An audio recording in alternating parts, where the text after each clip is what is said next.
Alrighty, so let's take you now to France, Paris, the capital city of this country. That's where the final of the Rugby World Cup will be taking place later on tonight. South Africa as well as New Zealand will be looking to make history. That's where we find Newzroom Afrika sports editor, Ms. Vaylen Kirtley, who's in Paris.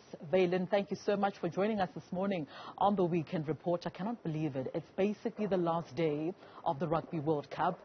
A little over a month ago, on the 8th of September, the opening match took place between France as well as New Zealand. But here we are, the final day, the 28th of October. Two teams in this final, Vaylen. Do you sense so that there is an excitement in the air ahead of this final? Thank you very much, Rachel. Yes, it has been 6 long matches and 6 long weeks, that test week that we've had to build up as South African fans watching the Springboks at the Rugby World Cup.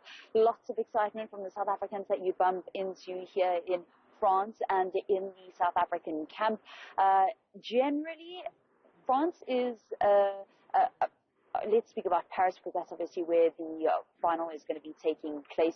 It is a massively populated city. It's the 5th most populated city in the European Union. So when you go to where the rugby fans gather, you really get this massive excitement inside the stadium. It's a fantastic energy, and there's a lot of French supporters there. Even though France fell out in the quarterfinals, you hear the national anthem, March on, March on, of the French public actually being sung almost 2 minutes into the match. It happened during the semi-final as well as in last night's bronze medal match. So the rugby fans here in the country still eager to watch world-class rugby, and that's what they're expecting when the two great rivals, South Africa and New Zealand, go up against one another to set a brand new record and win a 4th world crown. Absolutely fantastic energy here in Paris, in France, and around the Rugby World Cup.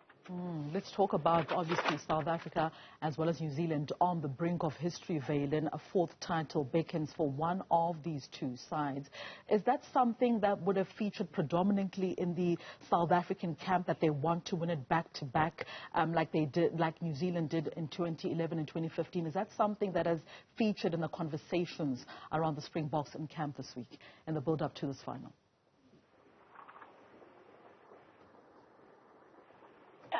The history that will be made is not lost on anybody in the Springbok camp. But whenever the question is posed to the players, and whether it's the captain, Siya Kolisi, or whether it is Cheslin Colby, South Africa's star winger, the answer is always the same. Cheslin, as a matter of fact, is actually celebrating his 30th birthday today, also a major personal milestone for him. But every single person says, yes, we are aware of the history, going back-to-back and joining New Zealand as the only team to have done that.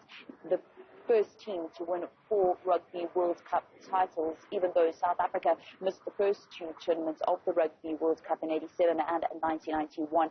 But really, the motivation is to do it for South Africa, just like they did in 2019, which, according to coach Nzondile Stick, was a miracle, because they'd always been banking on grooming a core group of players to get to that sweet spot of an average age of 31 across the squad to win this World Cup. And along came the Japan victory in 2019. But just as in Japan, they say that their motivation, their driver, is to do it for South Africa, is to bring hope to the country, because playing rugby is a privilege. There is not pressure. It is an absolute privilege to be able to play a sport that brings hope to so many South Africans. And that messaging comes right from, as I said, the captain, all the players, through to the coaching and the coaching staff. Vaylen Kirtley, thank you so much for your time this morning on the Weekend Report.